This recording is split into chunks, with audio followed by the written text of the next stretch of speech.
Hello, it's Bruce here again. I think today we're going to do something a little different. Over the past couple of months, I've tackled a few rather large structure constructions, a two-stall engine house that's now totally complete, and the coal tipple that I've covered in a video series, and that's nearing completion. By the time you see this, it might be totally complete. And weather's warming up, and pretty soon the garage will be warm enough that I can drag out the table saw and start cutting up some wood to work on a layout in terms of the bench work. And so my modeling time will be more in snippets besides the construction of the model railroad. So I look for smaller projects over the summer, between lawn work and travel and barbecues and you name it. Modeling time comes half hour to an hour at a time. So I like to do smaller things. And what I've decided, I've accumulated quite a few boxes of stuff, rolling stock stuff, from estate sales, from friends who've sent me things, from neighbors who have found out that I'm a model railroader and gave me what's left of what they had when they were a kid, that type of thing. And it's time to sort through those and select some that need to make a trip to the back shop for some repairs. On most railroads, but especially on a railroad like my slate run logging railroad, the back shop kept all the rolling stock rolling. Repairs, upgrades, modifications, they did it all. And so when I say that some of these pieces of rolling stock have to get to the back shop, I mean they need anything from just a cleaning to truck or coupler replacements, etc. So why don't we start looking at what are in some of these boxes of stuff. And I think I'll start with this one. This came from an estate sale only a couple months ago, actually, maybe a year ago now. But if you look at the end, it says it's a 1920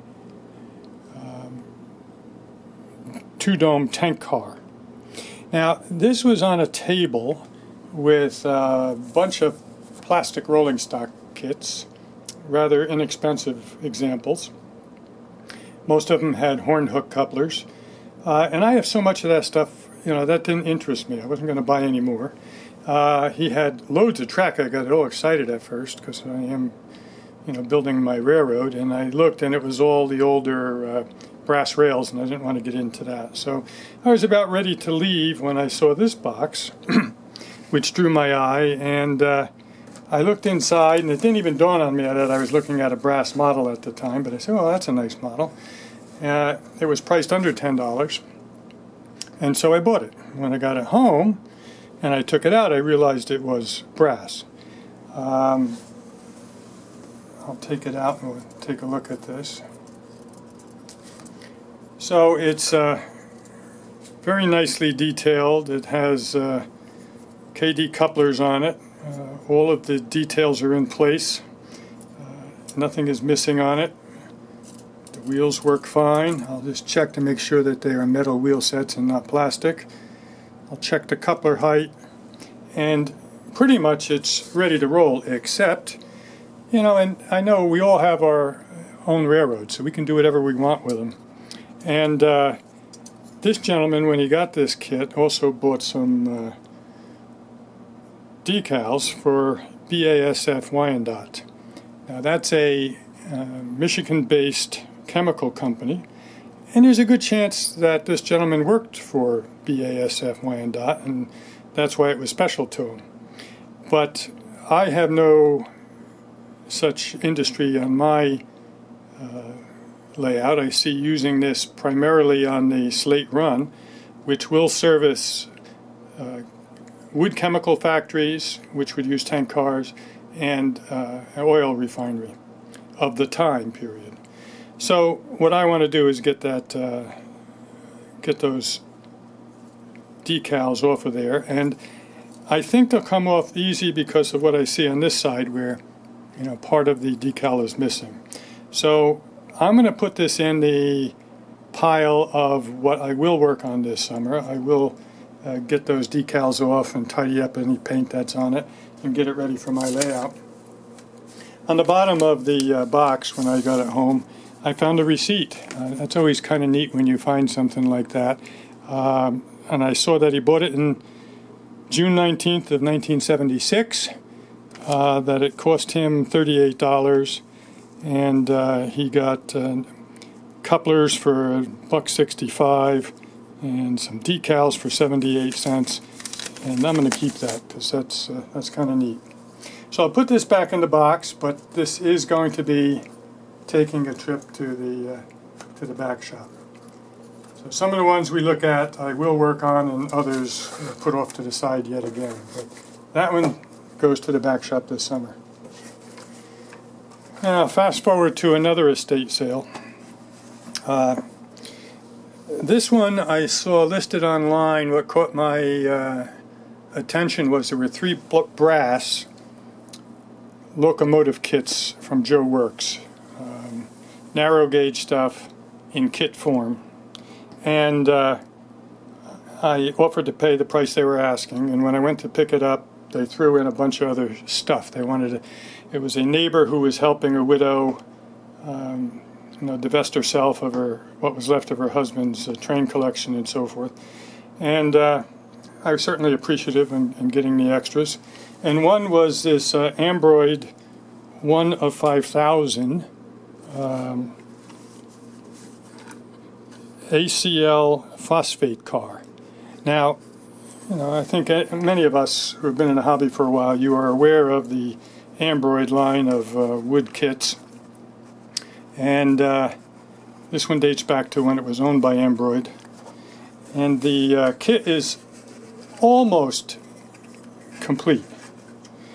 So, the main structure is all there.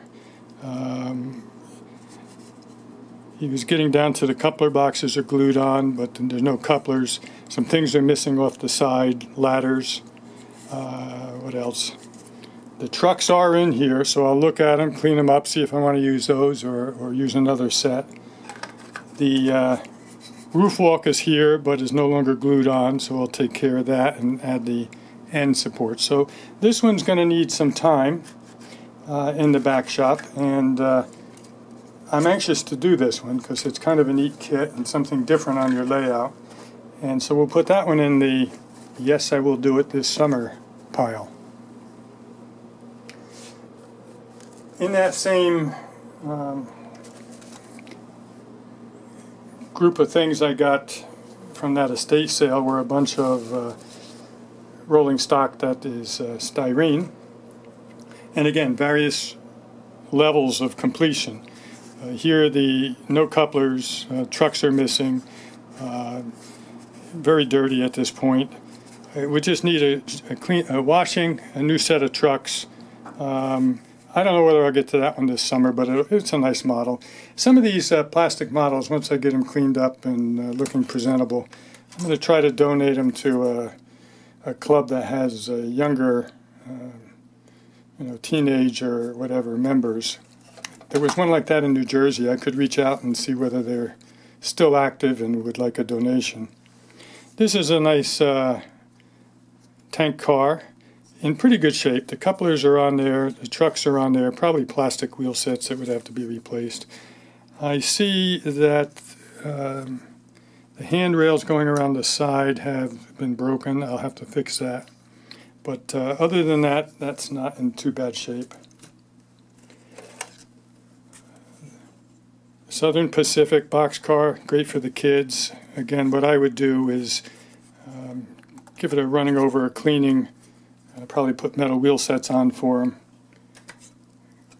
So I don't see any of these remaining with me.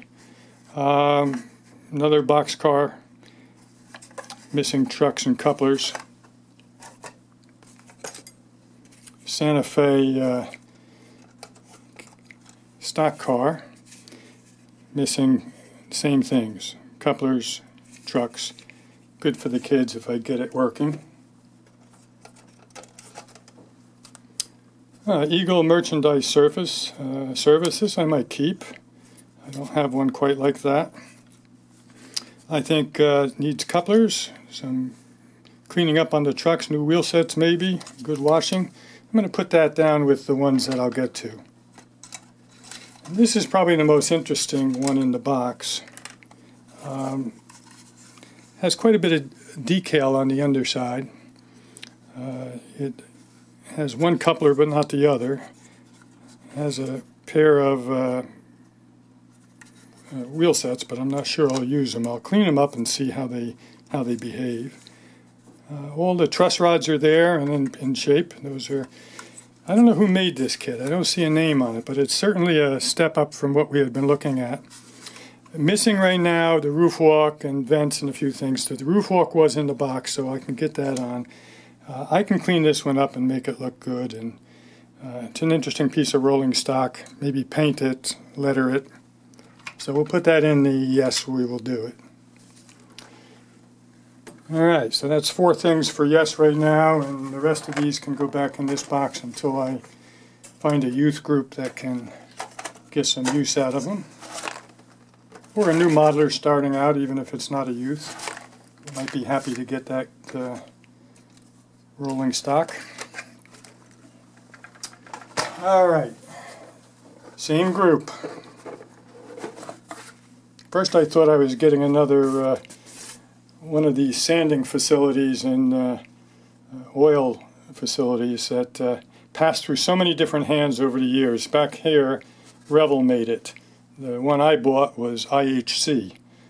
So in between it probably had 2 other owners that were using those same dies. In this box, there are 3 of these. They are metal castings. I'm not sure who makes them, or who made this particular set. They're quite nice, log cars. One of them has wheel sets on them and couplers.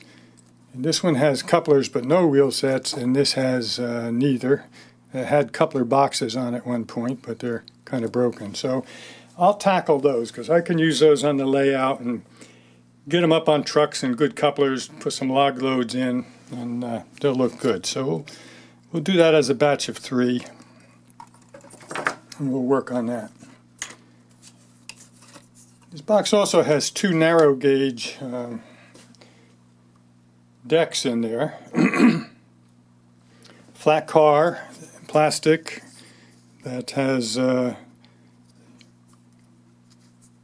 everything molded in, so it would need a set of trucks and couplers and then make out of it whatever I would like to make out of it.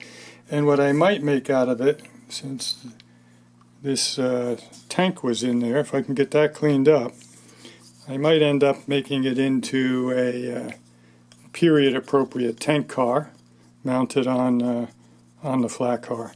We'll see.